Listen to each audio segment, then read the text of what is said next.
had her first blowout milestone. Oh my gosh, it's so bad that Beth is escorting her daughter outside of the house. Oh, never mind. It turns out that she's just going to introduce Cora to Morgan Ember. Still, Cora has a very full diaper, so I can't imagine that she's going to make a great impression on a new person. Oh no, this is bad. This is very bad. Okay, I guess it's safe to say Morgan is not pleased to be meeting Cora.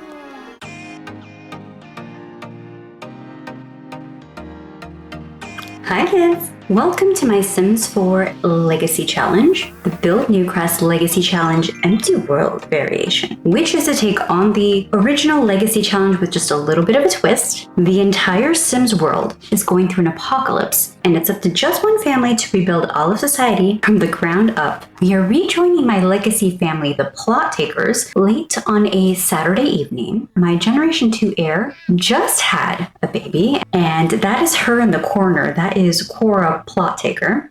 This elderly man is her grandfather, aka our Generation 1 Legacy founder, Angel Plot Taker. He was feeling very tense, but he still wants to say hello to his newest grandchild. This is so sweet.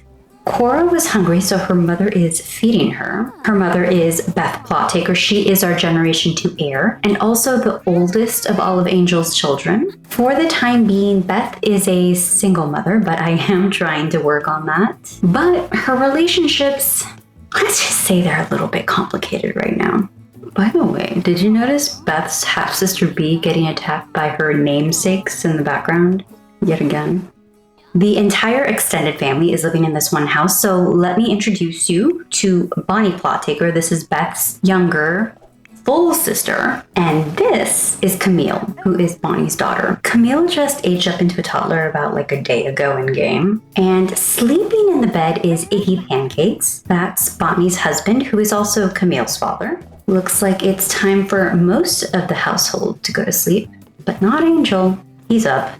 Because he has plenty of energy, but also we don't have enough beds in the house for everyone. So there's always one person in the household whose sleep schedule's a little off at necessity. This is why one of the biggest objectives that we need to focus on right now is to get through the first part of the goals for this generation, because that will enable us to build a second house. So I can move some of the family out and into that house, and then everyone has a little bit more space. This involves visiting the community park once and also buying the the friendly circuitry kit item. Both of those are really easy to do. The hard part is for Beth to complete level 2 of the Big Happy Family aspiration. But I think that's probably going to be a little easier now because she actually has a child of her own, since it involves becoming a parent, which is now done, reading to a child for 2 hours, and then socializing with your child 10 times. Speaking of which, Beth is going to read a bedtime story to Camille, and I'm gonna hope that counts. Well, Camille is asleep, but it doesn't look like that's done anything to help her make progress on this second item there, so now that Camille's a toddler, we're gonna need to potty train her, and since Camille needs to go and her parents are both asleep, Auntie Beth is gonna potty train her instead. Oh, except Beth's daughter, Cora, she's crying, so Beth's gonna abandon Camille momentarily and check on her, especially since Camille has already officially acquired the potty skill. Beth is socializing and cuddling with Cora. Cora just became good friends with Beth. Oh, but the socialize with your child interaction counter is still at 0 of 10. So I guess socializing with newborns doesn't quite count for this aspiration, which is kind of disappointing. Beth is a new mom that is in need of a nap, so we're going to follow Bonnie for a little bit as she collects honey from the bees and then evolves and fertilizes some plants. Meanwhile, while I love Thalia to pieces, it's time for Bee to make some new teen friends. So she's going to introduce herself to Keith Kim Lewis here, who I saw in the world. Ooh la la! After being swept off her feet by Iggy's flirty advances, Bonnie feels like the birds are singing a bit sweeter and the sun is shining a bit brighter. How romantic! Would you say that Bonnie likes flirtation? Yes. And Iggy just acquired the romance skill as a result. Cora's crying, so we're gonna get Beth over here to take care of her. Wowee, that sim is irresistible. B has a major crush on Keith. Oh my gosh. Unexpected, but we'll embrace it. Beth is gonna breastfeed little Cora this time. Beth is pretty stinky, so she's gonna have a bath. Meanwhile, Icky and Bonnie just jumped into bed for a little unprompted alone time. I think they were just cuddling, but nothing says they can't have a little woo while they're at it. For once, Angel looks like he's not tense, so we can actually have him live out his Angler Ace retirement dreams by fishing in the pond across the street from their house. Camille is up and is crying because she's really hungry. Dad was coming in to help feed her, but it looks like he's come down with some sort of illness. Looks like it's time for Cora's birthday and we can age her up into an infant. In the meantime, we're gonna mount a few more of these fish that Angel just caught. And with a couple more hours of fishing under his belt, Angel has now completed the hooked stage of the Angling Ace aspiration. Okay, it's time to age Cora into an infant now. Congrats to Cora! We're gonna have to select an infant trait for her. I think the infant traits are just kind of random, like they're not necessarily based or have any links to any of the parents' traits. So I'm just gonna select a random one. And it looks like she's wiggly. These Sims are always on the go and want to play and move about. However, they often struggle to fall asleep or pay attention for extended periods of time. And Cora just unlocked the smile milestone. A little reminder that Cora was conceived in a dumpster that was outside of the store that her mom owns. And her father is one of Beth's high school crushes, Nash Beta, who Beth has a woohoo friends relationship with. They've been romantically involved before, but Nash is into monogamous relationships and Beth is more into polygamous relationships, so their goals don't really align. They're not together anymore. As you can see, Cora has plenty of aunts and uncles on her dad's side. Quirk revealed, feeding Tinkler. Cora often pees while being fed. Infants with the feeding Tinkler quirk are more likely to use their diapers during feedings. Each infant is different from the next and has 3 infant quirks that can be discovered over time. To read more about Cora's new quirk, visit the traits section in the Simology panel. Great. We are going to give Cora a little makeover because she's just wearing randomized outfits now. Starting with her hair, her mom has wavy hair and her dad has what I'm going to call like curly hair. So I'm looking for something with curls, but there's not a ton of options. So I ended up with this one. I'm going to give her some eyelashes too. For the everyday fit, I have to go with this little chick outfit, and picking the best color was the hardest part, but I did end up going with the light yellow color. For formal wear, since there aren't too many options for infants, we'll go with this dress with the sparkly stars. Gave her some blue Mary Janes and a pair of blue socks. For sleepwear, randomized into this onesie that we're just gonna keep. And party wear, this outfit's pretty cute as is. I just wanted to change the shoes and the socks so they just matched a little bit better. For hot weather wear, we'll go with separates. We'll do a khaki colored skirt, this top with the Peter Pan collar, and a pair of blue sandals. And let's give her a little pair of sunglasses to protect her eyes from the sun. And lastly, the cold weather wear. This little hoodie is cute, but I think we're gonna change the bottoms to something just a little bit more comfy looking, like sweatpants. This little beanie is so cute. I think I want to go with this purple color, but now I feel like I have to change the color of the hoodie and none of them are quite right. Maybe we'll just go with like a boring white so that the hat can have its moment. Okay, Cora is now aged up. She's had her makeover and now we need to replace her bassinet with a crib. Since we just converted Camille's crib into a toddler bed, I wonder if there is a way that we can convert it back and then give Camille a new bed. Okay, I had a little bit of an issue placing the bed and it turns out that it was this little card banner that was in the way because that makes total sense, right? Okay, Beth is gonna get to work converting the toddler bed into a crib, but Cora is having a little bit of a meltdown Quirk revealed, snuggly sleeper. Cora prefers to fall asleep when being held. Infants with the snuggly sleeper quirk cry when they're put down to sleep, even if they're being soothed. They prefer to sleep while being held or in a bath carrier. Oh no, it seems that Beth's daughter is a little high maintenance. That's gonna be a little problematic. Speaking of problematic, not sure why, but Camille has wandered into her parents' bedroom to have a good little cry and wake them up. Iggy is awake. Looks like she wants a story read to her. And back to Beth, who is still working hard converting that toddler bed back into a crib. Oh, she finished.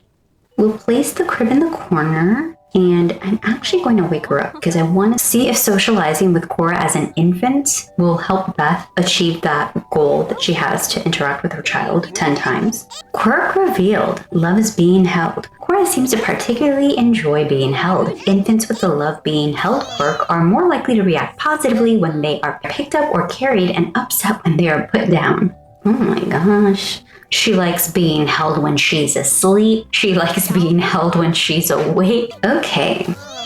Beth just comforted Cora because she was crying, and while Cora did not react positively to it, it did count as having a social interaction, so at least there's that.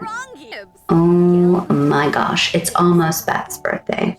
Under normal circumstances, she would be turning into an adult, but because it took me a little longer than anticipated to finish off Generation 1, as you can tell, Beth is way into her young adult life stage after becoming the official Legacy heir. So I was planning to use my one allotted potion of youth per generation to reverse the clock for her at the young adulthood stage, but I want to wait for as late as it can get in her life stage as possible because all it does is reduce your life stage to 0 again. Oddly enough, Cora and her grandfather Angel just became good friends, but they weren't actually interacting at all, so I'm super confused. Oh, Camille reached communication level 3 and can now talk. Good for her. Oh, our little baby Cora is pretty tired. She's not going to love it, but perhaps I should put her in her crib for a good sleep. And yeah, she's crying. Oh man, it took forever, but this kid is finally asleep in her crib. Beth has made some really good progress on this big happy family aspiration in terms of socializing with her child, but she still needs to read to a child for 2 hours. It doesn't really say anything about it being her own child, so Beth's gonna try reading her niece Camille to bed. Beth has been up all night and is exhausted, so I'm gonna send her to sleep, but it doesn't look like the reading children to bed helps with the aspiration at all. Hopefully this doesn't mean that I have to wait until someone actually ages up into the child life stage to complete the aspiration, because I need to get out of this house really soon, like as soon as possible. We have like babies sleeping in the living room, and we're still short one adult bed to actually sleep everyone that's living in this house. Oh, Camille has woken up already. She's stinky and looks like she's gonna complain to her mother about it. Okay, I queued up her mom to give her a bath, but this little queen just waltzed herself right back into her bedroom and tucked herself in. Okay, sure. New personality trait. Angel appears to be more eco-friendly these days. Green fiends are happiest in an eco-friendly environment. Embrace the change? Well, we don't really have any of the eco-lifestyle items on the lot because some of them require electricity. Even if it's solar energy, I think that probably breaks the rules at this stage of the apocalypse because we haven't unlocked electricity. So that might be tough. However, we are going to say yes. Okay, our bills have just been delivered and we owe a total of 194 simoleons, which is not too bad. And I think it's because we still have the small home buff, which gives us cheaper taxes. Beth's awake and I was thinking, hey, just because she has a few crushes from when she was a teenager doesn't mean that she's limited to ending up with one of them or many of them. I mean, after all, she is polyamorous. So she is taking herself outside to introduce herself to a man. She did a romantic introduction to Adrian O'Leary. Romantic satisfaction began. Oh, Wow, that introduction was very successful. Their love bar is filled like a third of the way through now. Okay, after chatting a little bit, we're just gonna get to know what Adrian's woohoo and romantic interests are. Oh, he did not like that. Beth learned Adrian is single. All right, she's gonna continue chatting with him. Oh, but B came home from school and is now a C student. Perfectly normal performance. I'm just really happy that she's not failing anymore. Oh no, Cora is very hungry. Be sure to feed her before she gets taken away. Beth, abort the flirting. You gotta go feed your child. Oh, and because of that, Adrian is gonna leave. Okay, fine. If you're not into single mothers, that's your loss. Beth is gonna feed Cora. Oh, lovely. Cora has had her first blowout milestone. Yuck. It was bound to happen, but Cora has had her first blowout. Hopefully the diaper will hold next time. Brother, Oh my gosh, it's so bad that Beth is escorting her daughter outside of the house. Oh, never mind. It turns out that she's just gonna introduce Cora to Morgan Ember. Still, Cora has a very full diaper, so I can't imagine that she's gonna make a great impression on a new person. Oh no, this is bad. This is very bad. Okay, I guess it's safe to say Morgan is not pleased to be meeting Cora. Morgan has left and Cora essentially had explosive diarrhea all over Beth, so now Beth is filthy as well. Right, Beth is cleaning up Cora. So now Cora is nice and clean and happy, and Beth has to still delouse herself. Oh, Jackson O'Leary came over. Everything has gotten on my nerves today. I don't know how to handle it alone, so now I'm here. I opened up his profile and I have to say, maybe he's not the best of long-term romantic options for Beth. They have amazing compatibility and he is her partner, but their relationship is also strained. They are unsatisfied. Oh, terrible date, furious sentiment. Wow, what a trash date. Jackson will not be forgetting Beth's misbehavior anytime soon and is definitely not interested in seeing her again for a while. Okay, then why'd you come over to her house? You can't just be using someone for free therapy just because you feel bad. You know what? Beth is gonna apologize for her previous behavior, but then we just gotta send this guy on his way. Jackson is still sticking around the house, but we've got a new visitor. This is Juliet Pancakes, one of Iggy's sisters. Iggy's gonna welcome Juliet in. Cora just unlocked her first bath milestone. Oh, new personality trait. Iggy feels being proper is very important to him and seems to be spending more time on himself. Embrace the change? Sure, okay. All right, Jackson is finally leaving. Okay, checking in on Beth's aspiration. She just needs to socialize with Cora like 2 more times, but she still needs to read to a child for 2 hours, so we still need to figure that part out. Beth's sister is going to give her own daughter, Camille, a bath, but sort of gave up midway. What is that sound? Oh god, they took Angel. I thought he was asleep in his bed. What was he even doing out there? All right, now all we have is the remnants of the alien energy source to watch. Okay, you know what? I think I've seen enough for today. If you want to check out the next video where Angel will, I guess, return from his second alien abduction, please subscribe to the channel so that you can catch that update. Thanks so much for watching, kids. Until next time, take care of yourselves. Bye! Oh, hey, good news. I went on vacation and I did not get injured this time. Yay! So I actually came back from my first cruise. I know what you're thinking. What a time to go on a cruise with all the news of the stomach bug that is going around and being spread around cruise ships. Why would you go? And to you I say, it was actually booked and paid for before any of that news came out, so it was just kind of bad timing. But I was luckily not on a cruise that had any issues. I have to say, I'm not exactly sure that cruise ships are completely for me. Like, I enjoyed my first 3 days, but on the 4th day, I was like, okay, cool. Can I like be on land now and wander through a forest? I felt like I needed like a change of scenery. I mean, I wouldn't mind going on a cruise again, but probably not anytime soon. There was people on that cruise ship that I met that go on a cruise every month. There was someone that said that this was their 10th cruise that they had done in 6 months. They are made of much stronger stuff than me. I don't know. If you've been on a cruise, let me know what you thought. Did you love it? Did you hate it? Am I the only weirdo that is just kind of meh about it? Let me know.